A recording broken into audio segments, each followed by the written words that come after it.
ಈ ಹಿಂದಿನ ವಿಡಿಯೋದಲ್ಲಿ ನಾವು ಅಭ್ಯಾಸ 1.1ರ ಮೊದಲನೇ ಪ್ರಶ್ನೆ ಮತ್ತು ಎರಡನೇ ಪ್ರಶ್ನೆಯನ್ನು ನಾವು ನೋಡಿದ್ದೇವೆ. ಅದೇ ರೀತಿಯಾಗಿ ಈ ಒಂದು ವಿಡಿಯೋದಲ್ಲಿ ಉಳಿದಿರುವಂತಹ ಪ್ರಶ್ನೆ, ಮೂರನೇ ಪ್ರಶ್ನೆ ಮತ್ತು ನಾಲ್ಕನೇ ಪ್ರಶ್ನೆ, 5, 6 ಮತ್ತು 7ನೇ ಪ್ರಶ್ನೆಯನ್ನು ಈ ಒಂದು ವಿಡಿಯೋದಲ್ಲಿ ನಾವು ನೋಡ್ತೇವೆ ವಿದ್ಯಾರ್ಥಿಗಳೇ. ಸೊ ಮೂರನೇ ಪ್ರಶ್ನೆಯನ್ನು ಬಂದ್ಬಿಟ್ಟಿಲ್ಲಿ ಕೆಳಗಿನ ಪೂರ್ಣಾಂಕಗಳ ಲಸಾ ಮತ್ತು ಮಸಾಗಳನ್ನು ಅವಿಭಾಜ್ಯ ಅಪವರ್ತನ ವಿಧಾನದಿಂದ ಕಂಡುಹಿಡಿಯಿರಿ ಎನ್ನುವಂತಹ ಒಂದು ಪ್ರಶ್ನೆ. ಸೊ ಆಲ್ರೆಡಿ ನಾವು ಲಸ ಮತ್ತು ಮಸವನ್ನು ಕಂಡುಹಿಡಿಯೋದನ್ನು ನೋಡಿದ್ದೇವೆ, ಆದರೆ 2 ಅಂಕಿಯ ಸಂಖ್ಯೆಗಳನ್ನು ನಾವು ನೋಡಿದ್ದೇವೆ. ಸೊ ಈ ಒಂದು ಪ್ರಶ್ನೆಯಲ್ಲಿ ನಾವು 3 ಅಂಕಿಯ ಸಂಖ್ಯೆಗಳ ಲಸ ಮತ್ತು ಮಸವನ್ನು ಯಾವ ರೀತಿ ಕಂಡುಹಿಡಿಬೇಕು ಅಂತ ನಾವು ನೋಡೋಣ. ಸೊ ಇಲ್ಲಿ ಮೊದಲನೇ ಪ್ರಶ್ನೆ 12, 15 ಮತ್ತು 21 ಈ 3 ಸಂಖ್ಯೆಗಳ ಲಸ ಮತ್ತು ಮಸವನ್ನು ನಾವು ಕಂಡುಹಿಡಿಬೇಕಾಗುತ್ತೆ ಇಲ್ಲಿ. ಸೊ ಮೊದಲನೇ ಪ್ರಶ್ನೆ 12, ಈ 12ರ ಅಪವರ್ತನಗಳನ್ನು ನಾವು ಮೊದಲು ಕಂಡುಹಿಡ್ಕೊಳ್ಬೇಕು. ಸೊ 12 ಅಂತಂದ್ರೆ ಬಿಡಿ ಸ್ಥಾನದಲ್ಲಿ ಸಮಸಂಖ್ಯೆ ಇದ್ದಾಗ 2ರಿಂದ ಭಾಗ ಆಗುತ್ತೆ. ಸೊ 2 6ಲೆ 12, 2 3ಲೆ 6. ಸೊ 3 ಅನ್ನೋದು ಒಂದು ಅವಿಭಾಜ್ಯ ಸಂಖ್ಯೆ, ಆದ್ದರಿಂದ ನಾವು 3 1ಲೆ 3. ಅದೇ ರೀತಿಯಾಗಿ 15ರ ಅಪವರ್ತನಗಳು, ಈ 15 ಅನ್ನೋದು ಬಿಡಿ ಸ್ಥಾನದಲ್ಲಿ ಸಮಸಂಖ್ಯೆ ಇಲ್ಲ, ಆದ್ದರಿಂದ ಇದು 2ರಿಂದ ಭಾಗ ಆಗೋದಿಲ್ಲ. ಸೊ ಹೀಗಾಗಿ ನಾವು ಎಷ್ಟರಿಂದ ಭಾಗ ಮಾಡಬೇಕು ಇದು ಅಂತಂದ್ರೆ, ಬಿಡಿ ಸ್ಥಾನದಲ್ಲಿ 0 ಅಥವಾ 5 ಇದ್ರೆ ಎದರಿಂದ ಭಾಗ ಮಾಡಬೇಕು? 5ರಿಂದ ಭಾಗ ಮಾಡಬೇಕು. ಸೊ 5 3ಲೆ 15 ಅಥವಾ 3 5ಲೆ 15, ಯಾವ ರೀತಿ ತಗೊಂಡ್ರು ಬರುತ್ತೆ. ಸೊ ಅದೇ ರೀತಿಯಾಗಿ ಕೊನೆಯ ಸಂಖ್ಯೆ 21. ಸೊ 21 ಬಿಡಿ ಸ್ಥಾನದಲ್ಲಿ ಕೂಡ ಒಂದು ಬೆಸ ಸಂಖ್ಯೆ ಇದೆ. ಬೆಸ ಸಂಖ್ಯೆ ಇದ್ದಾಗ ಇದು 2ರಿಂದ ಭಾಗ ಆಗೋದಿಲ್ಲ. ಹೀಗಾಗಿ ಎರಡನ್ನು ಕೂಡಿಸಿದಾಗ ಎಷ್ಟಾಗುತ್ತೆ ಅಂತಂದ್ರೆ 3 ಆಗುತ್ತೆ, ಅಂದ್ರೆ 3ರ ಸಂಖ್ಯೆಯಲ್ಲಿ ಬರುತ್ತೆ. ಸೊ 3ರಿಂದ ಭಾಗ ಆಗುವಂತಹ ಒಂದು ದತ್ತ ಸಂಖ್ಯೆಯನ್ನು ಕೂಡಿಸಿದಾಗ 3ರಿಂದ ಭಾಗ ಆಗುತ್ತೆ, ಅಂದ್ರೆ ಅದು 3ರಿಂದ ಭಾಗ ಆಗುತ್ತೆ. ಸೊ 3 7ಲೆ 21, 7 ಅನ್ನೋದು ಒಂದು ಅವಿಭಾಜ್ಯ ಸಂಖ್ಯೆ. ಸೊ ಆದ್ದರಿಂದ 7 1ಲೆ 7. ಸೊ ಅದೇ ರೀತಿಯಾಗಿ ನಾವು ಇಲ್ಲಿ 12ರ ಅಪವರ್ತನಗಳನ್ನು ಬರ್ಕೊಳ್ಬೇಕು. 2 ಗುಣಿಲೆ 2 ಗುಣಿಲೆ 3. ಅದೇ ರೀತಿಯಾಗಿ 15ರ ಅಪವರ್ತನಗಳು 5 ಗುಣಿಲೆ 3. ಅದೇ ರೀತಿ ಕೊನೆಯದಾಗಿ 21ರ ಅಪವರ್ತನಗಳು 3 ಗುಣಿಲೆ 7. ಸೊ ಮಸವನ್ನು ನೋಡೋಣ. ಮಸ ಈ ಕೊಟ್ಟಿರ್ತಕ್ಕಂತಹ ದತ್ತ ಸಂಖ್ಯೆಗಳನ್ನು 12, 15 ಮತ್ತು 21 ಈ 3ರ ಮಸವನ್ನು ನಾವು ತೆಗೆದುಕೊಳ್ಬೇಕಾಗುತ್ತೆ ಇಲ್ಲಿ. ಸೊ ಈ ದತ್ತ ಸಂಖ್ಯೆಗಳ ಅಪವರ್ತನಗಳಲ್ಲಿ ಯಾವುದು ಸಾಮಾನ್ಯ ಸಂಖ್ಯೆ ಇದೆ ಅಂದ್ರೆ, 12ರ ಅಪವರ್ತನಗಳಲ್ಲಿ ಇರುವಂತಹ ಸಂಖ್ಯೆ 15ರಲ್ಲೂ ಇರಬೇಕು, ಅದೇ ರೀತಿ 21ರಲ್ಲೂ ಕೂಡ ಇರಬೇಕು. 3 12ರ ಅಪವರ್ತನದಲ್ಲಿಯೂ ಕೂಡ ಇದೆ, ಅದೇ ರೀತಿಯಾಗಿ 3 15ರ ಅಪವರ್ತನದಲ್ಲಿಯೂ ಇದೆ, ಅದೇ ರೀತಿಯಾಗಿ ಇನ್ನೊಂದು 3 21ರ ಅಪವರ್ತನದಲ್ಲಿಯೂ ಕೂಡ ಇದೆ. ಹೀಗಾಗಿ ಈ 3 ಅನ್ನೋದು ಏನು ಅಂತಂದ್ರೆ ಮಸ. ಸೊ ಅದೇ ರೀತಿಯಾಗಿ ಲಸವನ್ನು ನೋಡೋಣ. ಇದರಲ್ಲಿರುವಂತಹ ಸಾಮಾನ್ಯ ಸಂಖ್ಯೆ 3. ಮೊದಲು 3ಅನ್ನು ಬರ್ಕೊಳ್ಳೋಣ. ಅದನ್ನ ಬಿಟ್ಟು ಉಳಿದಿರುವ ಸಂಖ್ಯೆಗಳು, ಎಲ್ಲಾ ಸಂಖ್ಯೆಗಳನ್ನ ಮಾಡಬೇಕು ಅಂತಂದ್ರೆ ಗುಣಾಕಾರ ಮಾಡ್ಕೊಳ್ಬೇಕು. ಉಳಿದಿರುವ ಸಂಖ್ಯೆಗಳು ಯಾವುದು? 2 ಗುಣಿಲೆ 2, 2 ಗುಣಿಲೆ 2. ಅದಾದ್ಮೇಲೆ ಯಾವುದು ಉಳಿತು? 5. ಅದಾದ್ಮೇಲೆ ಕೊನೆಯ ಸಂಖ್ಯೆ ಯಾವುದು? 7. ಹೀಗಾಗಿ ಇವೆಲ್ಲವನ್ನು ಗುಣಾಕಾರ ಮಾಡಿದಾಗ ಇದರ ಲಸವನ್ನು ನಮಗೆ ಸಿಗುತ್ತದೆ. ಸೊ ಹೀಗಾಗಿ ಇವೆಲ್ಲ ಗುಣಾಕಾರ ಮಾಡಿದಾಗ ಎಷ್ಟು ಬರುತ್ತೆ? 420. ಇದು 12, 15 ಮತ್ತು 21ರ ಲಸ. ಅದೇ ರೀತಿಯಾಗಿ ಎರಡನೇ ಪ್ರಶ್ನೆಯನ್ನು ನೋಡೋಣ. ಎರಡನೇ ಪ್ರಶ್ನೆಯ ಮೊದಲನೇ ಸಂಖ್ಯೆ 17. ಈ 17ರ ಅಪವರ್ತನವನ್ನು ನಾವು ನೋಡೋಣ. ಈ 17 ಅನ್ನೋದು ಬೇರೊಂದು ಮಗ್ಗಿಯಲ್ಲಿ ಬರುತ್ತಾ ಅಂತ ಚೆಕ್ ಮಾಡೋಣ. ಬರುತ್ತೇನೋ? ಬರೋಂಗಿಲ್ಲ. ಯಾಕಂತಂದ್ರೆ ಇದೊಂದು 17 ಅನ್ನೋದು ಒಂದು ಅವಿಭಾಜ್ಯ ಸಂಖ್ಯೆ. ಆದ್ದರಿಂದ ಇದು ಯಾವ್ದಾದ್ರು ಮಗ್ಗಿಯಲ್ಲಿ ಹೋಗ್ಬೇಕು ಅಂತಂದ್ರೆ ಕೊಟ್ಟಿರ್ತಕ್ಕಂಥ 17ರ ಮಗ್ಗಿಯಲ್ಲಿ ಮಾತ್ರ ಹೋಗ್ಲಿಕ್ಕೆ ಸಾಧ್ಯ. ಅದನ್ನ ಬಿಟ್ಟು ಬೇರೆ ಮಗ್ಗಿಯಲ್ಲಿ ಇದು ಬರೋದಿಲ್ಲ. ಹೀಗಾಗಿ 17 1ಲ 17. ಅದೇ ರೀತಿಯಾಗಿ 23ರ ಅಪವರ್ತನಗಳು. 23 ಅನ್ನೋದು ಕೂಡ ಒಂದು ಅವಿಭಾಜ್ಯ ಸಂಖ್ಯೆ, ಆದ್ದರಿಂದ ಇದು ಬೇರೊಂದು ಮಗ್ಗಿಯಲ್ಲಿ ಬರೋದಿಲ್ಲ. ಹೀಗಾಗಿ 21ರ ಮಗ್ಗಿಯಲ್ಲಿ ಮಾತ್ರ ಬರುತ್ತೆ. ಸೊ ಹೀಗಾಗಿ 23 1ಲ 23. ಅದೇ ರೀತಿಯಾಗಿ 29. 29 ಅನ್ನೋದು ಕೂಡ ಏನಿದೆ ಅಂತಂದ್ರೆ ಒಂದು ಅವಿಭಾಜ್ಯ ಸಂಖ್ಯೆ. ಆದ್ದರಿಂದ ಯಾವುದೇ ಒಂದು ಅವಿಭಾಜ್ಯ ಸಂಖ್ಯೆಯನ್ನು ತಗೊಂಡ್ರು ಕೂಡ ಅದು ಕೇವಲ ಎರಡು ಅಪವರ್ತನಗಳು ಹೊಂದಿರುತ್ತವೆ. ಸೊ ಹೀಗಾಗಿ 29 ಒಂದ್ಲ 29. ಸೊ 17ರ ಅಪವರ್ತನಗಳು ಯಾವುವು? 17 ಗುಣಿಲೆ 1. 23ರ ಅಪವರ್ತನಗಳು ಯಾವುವು? 23 ಗುಣಿಲೆ 1. 29ರ ಅಪವರ್ತನಗಳು ಯಾವುವು? 29 ಗುಣಿಲೆ 1. ಸೊ ಇವಾಗ ನಾವು ಮಸಾವನ್ನು ನೋಡೋಣ. ಮಸಾವನ್ನು ನೋಡ್ಬೇಕಾದ್ರೆ 17ರ ಅಪವರ್ತನ ಮತ್ತು 23ರ 29ರ ಅಪವರ್ತನಗಳಲ್ಲಿರುವಂತಹ ಸಾಮಾನ್ಯ ಸಂಖ್ಯೆ ಏನಾದ್ರೂ ನಾವು ಸಿಕ್ಕರೆ ಅದೇನಾಗುತ್ತೆ ಅಂತಂದ್ರೆ ಆ ದತ್ತ ಸಂಖ್ಯೆಯ ಮಸಾ ಆಗುತ್ತೆ. ಸೊ ಇಲ್ಲಿ ಪ್ರತಿ ಅಪವರ್ತನಗಳಲ್ಲಿ ಕೂಡ ನಮಗೆ ಸಾಮಾನ್ಯವಾಗಿ ಕಾಣ್ತಾ ಇರುವಂತಹ ಸಂಖ್ಯೆ ಅದು ಕೇವಲ 1. ಹೀಗಾಗಿ ಮಸಾ ಎಷ್ಟು? 1 ಆಗುತ್ತೆ ವಿದ್ಯಾರ್ಥಿಗಳೇ. ಸೊ ಅದೇ ರೀತಿಯಾಗಿ ನಾವು ಲಸಾವನ್ನು ನೋಡೋಣ. ಲಸಾ ಅಂತಂದ್ರೆ ಮೊದಲು ಸಾಮಾನ್ಯವಾಗಿರುವಂತಹ ಒಂದು ಸಂಖ್ಯೆಯನ್ನು ತೆಗೆದುಕೊಳ್ಳೋಣ. ಸಾಮಾನ್ಯವಾಗಿರ್ತಕ್ಕಂಥ ಸಂಖ್ಯೆ ಯಾವುದು ಅಂದ್ರೆ ಅದು 1 ಗುಣಿಲೆ ಆಮೇಲೆ ಉಳಿದಿರುವಂತಹ ಸಂಖ್ಯೆಗಳು ಎಲ್ಲವನ್ನು ಏನ್ ಮಾಡ್ಬೇಕಂತಂದ್ರೆ ನಾವು ಗುಣಾಕಾರ ಮಾಡ್ಕೊಳ್ಬೇಕಾಗುತ್ತೆ ಇಲ್ಲಿ. ಸೊ 17 ಗುಣಿಲೆ 23 ಗುಣಿಲೆ 29. ಸೊ 17 ಗುಣಿಲೆ 23 ಈ ಎರಡನ್ನು ಗುಣಾಕಾರ ಮಾಡಿದಾಗ 17 23ರ 391. 300 ಎಷ್ಟು?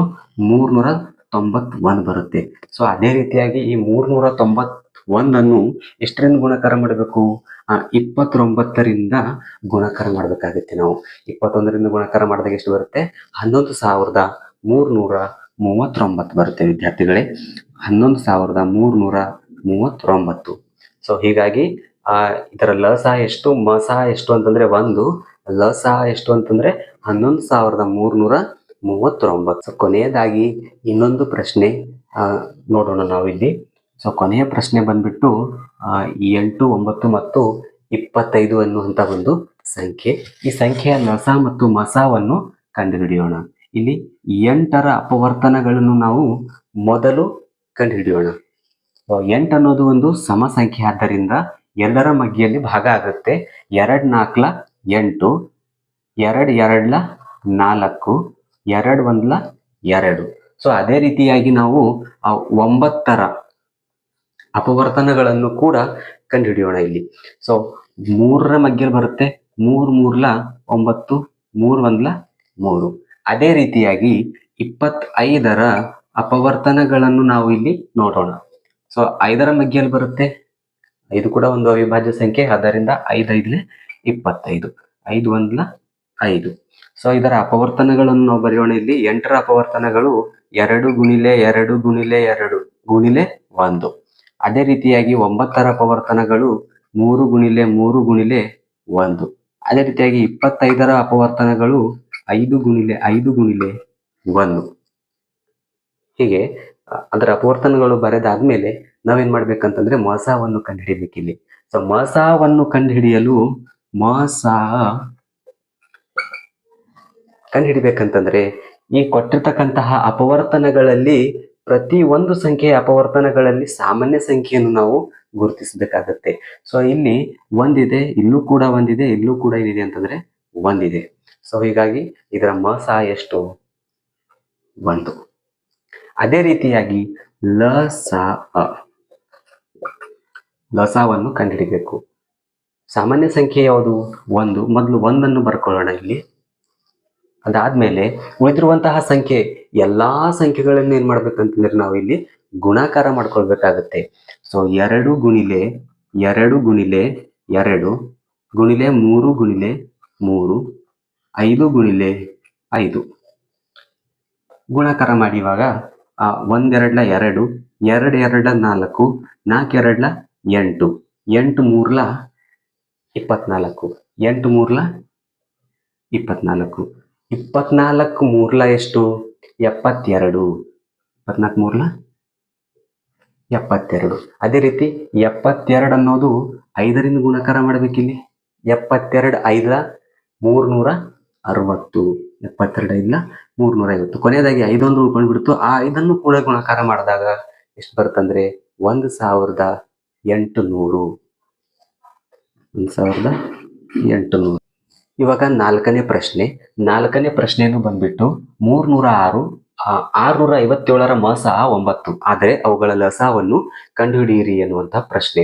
ಈ ಪ್ರಶ್ನೆ ಇದೇ ತರಹ ಪ್ರಶ್ನೆಯನ್ನು ನಾವು ಇದೇ ಅಭ್ಯಾಸದಲ್ಲಿ ನಾವು ಹಿಂದಿನ ವಿಡಿಯೋದಲ್ಲಿ ನಾವು ನೋಡಿದ್ದೇವೆ. ಸೊ ಅದೇ ರೀತಿಯ ಹೇಳಿಕೆಯನ್ನು ನಾವು ಉಪಯೋಗಿಸಿಕೊಂಡು ಇವತ್ತಿನ ಈ ಪ್ರಶ್ನೆಗೆ ನಾವು ಉತ್ತರವನ್ನು ಕಂಡುಕೊಳ್ಳೋಣ. ಆ ಹೇಳಿಕೆ ಯಾವುದು ಅಂತಂದ್ರೆ ಲಸ ಗುಣಿಲೆ ಮಸ ಸಮನಾಗಿದೆ ಆ ಎರಡು ಸಂಖ್ಯೆಗಳ ಗುಣಲಬ್ಧ. ಯಾವಾಗ ಅಂತಂದ್ರೆ ಈ ಕೊಟ್ಟಿರ್ತಕ್ಕಂತಹ ಸಂಖ್ಯೆಗಳ ಮಸ ಮತ್ತು ಲಸಗಳು ಎದಕ್ಕೆ ಸಮ ಆಗಿರ್ತವೆ ಅಂತಂದ್ರೆ ಆ ದತ್ತ ಸಂಖ್ಯೆಗಳ ಗುಣಲಬ್ಧಕ್ಕೆ ಸಮ ಆಗಿರ್ತವೆ ಎನ್ನುವಂತ ಒಂದು ಹೇಳಿಕೆ. ಈ ಹೇಳಿಕೆಯನ್ನು ಉಪಯೋಗಿಸಿಕೊಂಡು ನಾವು ಈ ಪ್ರಶ್ನೆಗೆಯನ್ನು ಉತ್ತರ ಕಂಡುಕೊಳ್ಳೋಣ. ಸೊ ಇಲ್ಲಿ ಲಸವನ್ನು ಕೊಟ್ಟಿಲ್ಲ. 306 ಮತ್ತು 657ರ ಮಸ ಎಷ್ಟು ಅಂದ್ರೆ 9 ಕೊಟ್ಟಿದ್ದಾರೆ. ಮಸ ಕೊಟ್ಟಿದ್ದಾರೆ, ನಾವು ಲಸವನ್ನು ಕಂಡು ಹಿಡ್ಕೊಳ್ಬೇಕು. ಸೊ ಇಲ್ಲಿ ಲಸ ಗುಣಿಲೆ ಮಸ ಅಂದ್ರೆ ಎಷ್ಟು 9 ಸಮನಾಗಿದೆ ಆ ಎರಡು ಸಂಖ್ಯೆಗಳ ಗುಣಲಬ್ಧ. ಆ ಎರಡು ಸಂಖ್ಯೆ ಯಾವುವು ಅಂತಂದ್ರೆ 306 ಆಮೇಲೆ 657. ಸೊ ಲಸ ಸಮನಾಗಿದೆ 306 ಗುಣಿಲೆ 657 ಭಾಗಿಲೆ 9. ಈ ಗುಣಕಾರ ಇರ್ತಕ್ಕಂತಹ ಸಂಖ್ಯೆ ಸ್ಥಳಾಂತರಿಸಿದಾಗ ಭಾಗಕಾರ, ಎಡಗಡೆ ಇರ್ತಕ್ಕಂಥ ಸಂಖ್ಯೆ ಬಲಗಡೆ ತಗೊಂಡು ಹೋದಾಗ ಏನಾಗುತ್ತೆ, ಗುಣಕಾರ ಇದ್ದಿಂದ ಭಾಗಕಾರ ಆಗುತ್ತೆ. ಸೊ ಇಲ್ಲಿ 9 1 9, 9 3 27, 3 ಹೆಚ್ಚಿಗಾತು, 3 ಈ ಕಡೆ ಬಂದಾಗ 36 ಆಯ್ತು. 9 1 9, 9 4 36. ಸೊ 34 ಗುಣಿಲೆ 657 ಎರಡನ್ನು ಗುಣಾಕಾರ ಮಾಡಿದಾಗ ಎಷ್ಟು ಬರುತ್ತೆ ಅಂದ್ರೆ 22,338. 22,338. ಏನಪ್ಪ ಇದು ಅಂತಂದ್ರೆ ಲಸ. ಯಾವ್ದರ ಲಸ? 306, 657ರ ಲಸ. ಯಾವುದು ಅದು? 22,338. ನೀವು ಕೂಡ ಗುಣಾಕಾರ ಮಾಡಿ ಚೆಕ್ ಮಾಡ್ಕೋಬಹುದು. 5ನೇ ಪ್ರಶ್ನೆ ಬಂದ್ಬಿಟ್ಟು ಎನ್ದ ಯಾವುದೇ ಬೆಲೆಗೆ 6ರ ಘಾತ n ಇದು 0ಯಿಂದ ಕೊನೆಗೊಳ್ಳಬಹುದೇ? ಪರೀಕ್ಷಿಸಿ. ಇಲ್ಲಿ n ಒಂದು ಸ್ವಾಭಾವಿಕ ಸಂಖ್ಯೆಯಾಗಿದೆ. ಇಲ್ಲಿ ಸ್ವಾಭಾವಿಕ ಸಂಖ್ಯೆ ಅಂತಂದ್ರೆ n ಏನಾಗಿದೆ ಅಂತಂದ್ರೆ ಸ್ವಾಭಾವಿಕ ಸಂಖ್ಯೆ ಅಂದ್ರೆ 1 2 3 4 dash dash dash up to ಕೊನೆಯವರೆಗೆ ಅಂತ ಹೇಳ್ಬಹುದು. n ಯಾವ್ದಾದ್ರೂ ಸಂಖ್ಯೆ ಆಗಿರಬಹುದು, ಅಂದ್ರೆ ಅದು ಒಂದು ಸ್ವಾಭಾವಿಕ ಸಂಖ್ಯೆ. ಇಲ್ಲಿ 6ರ ಘಾತ n ಜಾಗದಲ್ಲಿ ನಾವು ಯಾವ್ದಾದ್ರೂ ಒಂದು ಸಂಖ್ಯೆ ಕೊಡೋಣ. ಇಲ್ಲಿ 6ರ ಘಾತ 1 ಅನ್ಕೊಳ್ಳೋಣ. ಮೊದಲು 6ರ ಘಾತ 1 ಕೊಟ್ಟಾಗ ಎಷ್ಟು ಬರುತ್ತೆ? 6 ಬರುತ್ತೆ. ಅದೇ ರೀತಿಯಾಗಿ 6ರ ಘಾತ 2 ಕೊಟ್ಟರೆ ಎಷ್ಟು ಬರುತ್ತೆ? 6 36. ಸೊ ನಾವು 0 n ಜಾಗದಲ್ಲಿ ಯಾವುದೇ ಒಂದು ಸ್ವಾಭಾವಿಕ ಸಂಖ್ಯೆಯನ್ನು ಕೊಟ್ಟಾಗ 0ಯಿಂದ ಕೊನೆಗೊಳ್ತಾ ಇದೆಯೇ? ಇಲ್ಲ. ಏನ್ ಬರ್ತಾ ಇದೆ ಅಂದ್ರೆ 6 ಬರ್ತಾ ಇದೆ, ಅಂದ್ರೆ 0ಯಿಂದ ಕೊನೆಗೊಳ್ತಾ ಇಲ್ಲ ಅಂತ ಅರ್ಥ. ಸೊ ಇಲ್ಲಿ ನಾವೇನ್ ಬರಿಬಹುದು ಅಂತಂದ್ರೆ ಪರಿಹಾರ n ಒಂದು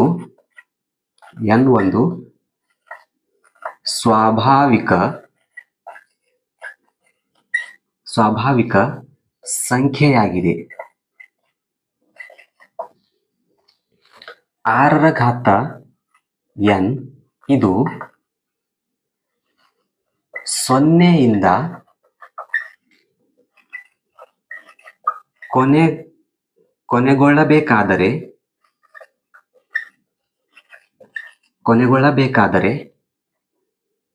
ಅದು 5ರಿಂದ ಭಾಗವಾಗಬೇಕು ಅಥವಾ 5 ಅದರ ಅವಿಭಾಜ್ಯ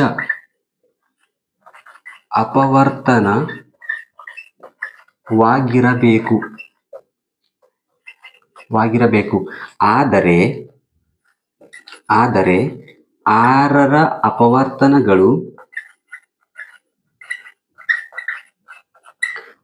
ಅಪವರ್ತನಗಳು 2 ಮತ್ತು 3 ಆಗಿವೆ. 6ರ ಘಾತ n ಇಸ್ ಈಕ್ವಲ್ ಟು 2 ಗುಣಿಲೆ 3 ಘಾತ n. ಇಲ್ಲಿ 5 ಇದು 6ರ ಅವಿಭಾಜ್ಯ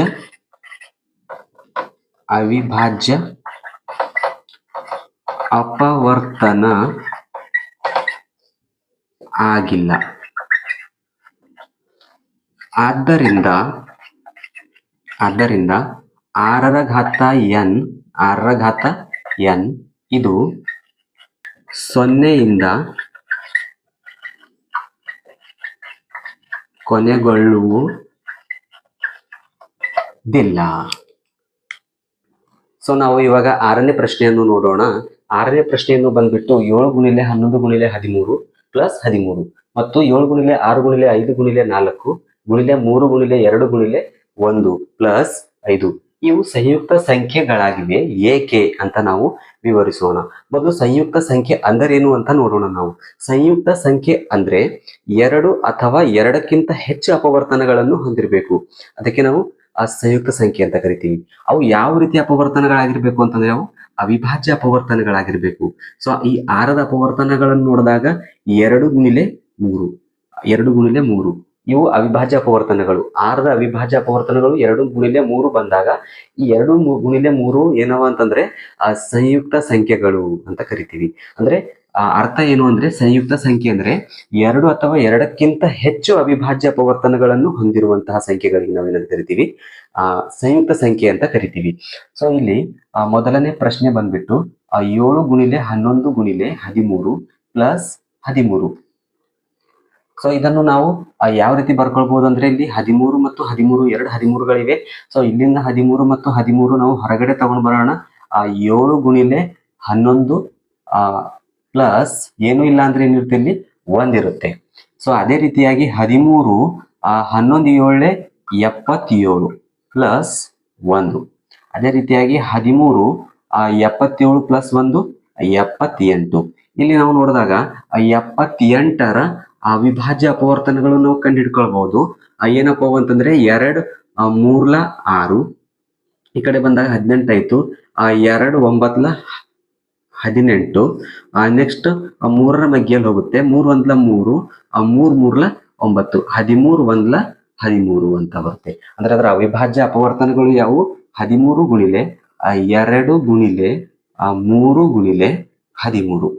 ಸೊ ಇಲ್ಲಿ ಏನಿದೆ ಅಂತಂದ್ರೆ 2 ಅಥವಾ 2ಕ್ಕಿಂತ ಜಾಸ್ತಿ ಎಷ್ಟು ಅವಿಭಾಜ್ಯ ಸಂಖ್ಯೆಗಳದಾವೆ ಇಲ್ಲಿ ಅಂದ್ರೆ 1 2 3 4 ಅವಿಭಾಜ್ಯ ಸಂಖ್ಯೆಗಳು. ಅಂದ್ರೆ 2 ಅಥವಾ 2ಕ್ಕಿಂತ ಹೆಚ್ಚು ಅವಿಭಾಜ್ಯ ಅಪವರ್ತನಗಳು ಹೊಂದಿದ್ರೆ ಅದಕ್ಕೆ ನಾವು ಕರಿತೀವಿ ಸಂಯುಕ್ತ ಸಂಖ್ಯೆ ಅಂತ ಕರಿತೀವಿ. 2 ಅಥವಾ 2ಕ್ಕಿಂತ ಹೆಚ್ಚು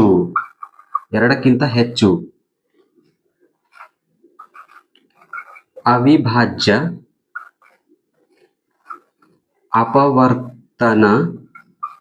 ಅಪವರ್ತನಗಳು ಹೊಂದಿರುವ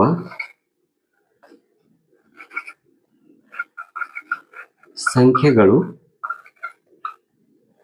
ಸಂಯುಕ್ತ ಸಂಖ್ಯೆ. ಆದ್ದರಿಂದ 7 ಗುಣಿಲೆ 11 ಗುಣಿಲೆ 13 ಪ್ಲಸ್ 13 ಇವು ಸಂಯುಕ್ತ ಸಂಖ್ಯೆಗಳಾಗಿವೆ. ಸೊ ಅದೇ ರೀತಿಯಾಗಿ 7 ಗುಣಿಲೆ 6 ಗುಣಿಲೆ 5 ಗುಣಿಲೆ 4 ಗುಣಿಲೆ 3 ಗುಣಿಲೆ 2 ಗುಣಿಲೆ 1 ಪ್ಲಸ್ 5 ಇದು ಸಂಯುಕ್ತ ಸಂಖ್ಯೆ ಏಕಾಗಿದೆ ಅಂತ ನೋಡೋಣ. ಸೊ ಇಲ್ಲಿ 5 ಮತ್ತು 5 ಇವೆ. ಸೊ 5ಅನ್ನು ಹೊರಗಡೆ ತೆಗೆದಾಗ 7 ಗುಣಿಲೆ 6 ಗುಣಿಲೆ 4 ಗುಣಿಲೆ 3 ಗುಣಿಲೆ 2 ಪ್ಲಸ್ ಇಲ್ಲಿ ಏನೂ ಇಲ್ಲ ಅಂತಂದ್ರೆ ಏನಿರುತ್ತೆ 1 ಇರುತ್ತೆ. ಸೊ ಅದೇ ರೀತಿಯಾಗಿ 5 7 6 42 4 3 12 12 24 ಪ್ಲಸ್ 1 5 ಗುಣಿಲೆ 42 ಗುಣಿಲೆ 24 ಎರಡು ಗುಣಾಕಾರ ಮಾಡಿದಾಗ ಏನಾಗುತ್ತೆ ಅಂತಂದ್ರೆ 1008 ಪ್ಲಸ್ 1. ಸೊ 5 ಗುಣಿಲೆ 1008ಕ್ಕೆ 1 ಕೂಡಿಸಿದಾಗ 1000 ಎಷ್ಟಾಗುತ್ತೆ 9 ಆಗುತ್ತೆ. ಸೊ ಇಲ್ಲಿಯೂ ಕೂಡ ಏನಾಗುತ್ತೆ ಅಂತಂದ್ರೆ ಎರಡು ಅಥವಾ ಎರಡಕ್ಕಿಂತ ಹೆಚ್ಚು ಅವಿಭಾಜ್ಯ ಅಪವರ್ತನಗಳನ್ನು ಹೊಂದಿದವೆ. ಸೊ 2 ಅಥವಾ ಎರಡಕ್ಕಿಂತ ಹೆಚ್ಚು ಅಪವರ್ತನಗಳು ಇದ್ವು ಅಂತಂದ್ರೆ ಅದಕ್ಕೆ ನಾವೇನಂತ ಕರಿತೀವಿ, ಸಂಯುಕ್ತ ಸಂಖ್ಯೆಗಳು ಅಂತ ಕರಿತೀವಿ. ಸೊ ಇಲ್ಲಿ 2 ಅಥವಾ ಎರಡಕ್ಕಿಂತ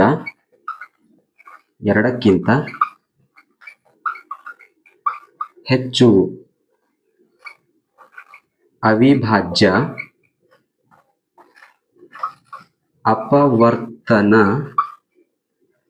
ಅಪವರ್ತನಗಳು ಹೊಂದಿವೆ. ಆದ್ದರಿಂದ 7 ಗುಣಿಲೆ 6 ಗುಣಿಲೆ 5 ಗುಣಿಲೆ 4 ಗುಣಿಲೆ 3 ಗುಣಿಲೆ 2 ಗುಣಿಲೆ 1 ಪ್ಲಸ್ 5 ಇವು ಸಂಯುಕ್ತ ಸಂಖ್ಯೆಗಳು ಆಗಿವೆ. ಸೊ ಕೊನೆಯದಾಗಿ 7ನೇ ಪ್ರಶ್ನೆಯನ್ನು ನಾವು ನೋಡೋಣ. 7ನೇ ಪ್ರಶ್ನೆಯನ್ನು ಬಂದ್ಬಿಟ್ಟು, ಒಂದು ಕ್ರೀಡಾಂಗಣದ ಸುತ್ತಲೂ ವೃತ್ತಾಕಾರದ ಮಾರ್ಗವಿದೆ. ಸೋನಿಯಾಳು ಆ ಕ್ರೀಡಾಂಗಣದ ಒಂದು ಸುತ್ತನ್ನು ಪೂರ್ಣಗೊಳಿಸಲು 18 ನಿಮಿಷಗಳನ್ನು ತೆಗೆದುಕೊಂಡರೆ ರವಿಯು ಅದೇ ಸುತ್ತನ್ನು ಪೂರ್ಣಗೊಳಿಸಲು 12 ನಿಮಿಷಗಳನ್ನು ತೆಗೆದುಕೊಳ್ಳುತ್ತಾನೆ. ಒಂದೊಮ್ಮೆ ಅವರಿಬ್ಬರು ಒಂದೇ ಬಿಂದುವಿನಲ್ಲಿ ಏಕಕಾಲದಲ್ಲಿ ಆರಂಭಿಸಿ ಏಕಮುಖವಾಗಿ ಚಲಿಸಿದರೆ ಎಷ್ಟು ನಿಮಿಷಗಳ ನಂತರ ಅವರು ಪುನಃ ಆರಂಭಿಕ ಬಿಂದುವಿನಲ್ಲಿ ಸಂಧಿಸುತ್ತಾರೆ ಎನ್ನುವಂತಹ ಒಂದು ಪ್ರಶ್ನೆ ಅರ್ಥ ಮಾಡ್ಕೊಳ್ಬೇಕಾಗುತ್ತೆ. ಇಲ್ಲಿ ಒಂದು ಕ್ರೀಡಾಂಗಣ ಇದೆ. ಆ ಕ್ರೀಡಾಂಗಣ ಯಾವ ರೀತಿ ಇದೆ ಅಂತಂದ್ರೆ ವೃತ್ತಾಕಾರದ ಕ್ರೀಡಾಂಗಣ ಇದೆ. ಆ ವೃತ್ತಾಕಾರದ ಕ್ರೀಡಾಂಗಣದಲ್ಲಿ ಆ ಸೋನಿಯಾಳು, ಇದು ಆರಂಭಿಕ ಬಿಂದು, ಆ ಸೋನಿಯಾಳು ಅವಳು ಪ್ರಾರಂಭ ಮಾಡ್ತಾ ಇದ್ದಾಳೆ ಸುತ್ತನ್ನು ಹಾಕಲು. ಎಷ್ಟು ನಿಮಿಷ ತೆಗೆದುಕೊಳ್ತಾಳೆ ಅಂತಂದ್ರೆ ಅವಳು 18 ನಿಮಿಷಗಳನ್ನು ತೆಗೆದುಕೊಳ್ತಾಳೆ. ಆದರೆ ಅದೇ ಸುತ್ತನ್ನು ಪೂರ್ಣಗೊಳಿಸಲು ರವಿ ಎಷ್ಟು ನಿಮಿಷ ತೆಗೆದುಕೊಳ್ತಾನೆ ಅಂತಂದ್ರೆ 12 ನಿಮಿಷಗಳನ್ನು ತೆಗೆದುಕೊಳ್ತಾನೆ.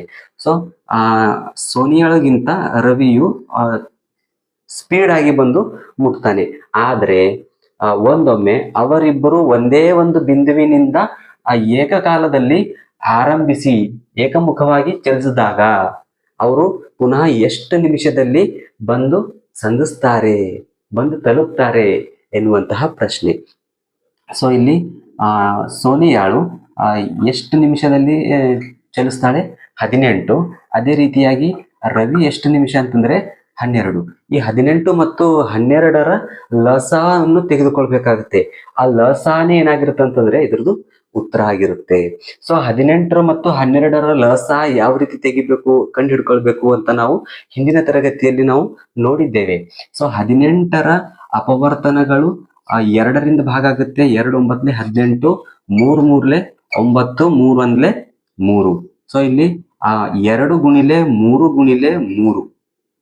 ಅದೇ ರೀತಿ 12ರ ಅಪವರ್ತನಗಳು 2 6 12, 2 3 6, 3 1 3. ಎಷ್ಟು ಬಂತಂದ್ರೆ 2 ಗುಣಿಲೆ 2 ಗುಣಿಲೆ 3.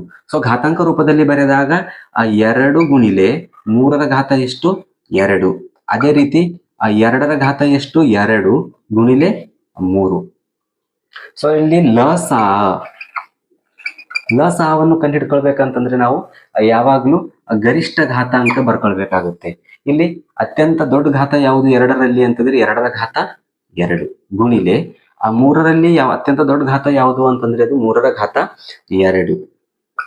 ಸೊ 2 2 4 ಗುಣಿಲೆ 3 3 9 3 3 9. ಸೊ 9 4 36 ನಿಮಿಷ ಬೇಕು. ಅಂದ್ರೆ ಅವರಿಬ್ರು ಒಂದೇ ಒಂದು ಬಿಂದುವಿನಲ್ಲಿ ಸಂಧಿಸಬೇಕು ಅಂತಂದ್ರೆ ಎಷ್ಟು ನಿಮಿಷಗಳು ಬೇಕಾಗುತ್ತೆ? ಒಟ್ಟು 36 ನಿಮಿಷಗಳು ಬೇಕಾಗುತ್ತೆ ವಿದ್ಯಾರ್ಥಿಗಳೇ.